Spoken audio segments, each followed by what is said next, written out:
Sit up international limited. Odogwu share Ogba. Happy birthday to you. Happy birthday.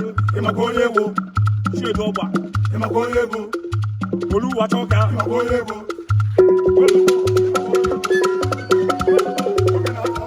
Bebe. Woman bebe. Woko mo siso. Oluwa choka. Kana nwa mo siso. Na we dey ya. Na we dey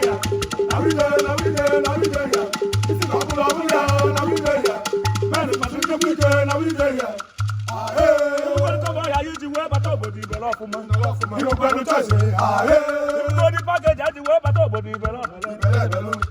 If you confirm, you want to do that, you want to make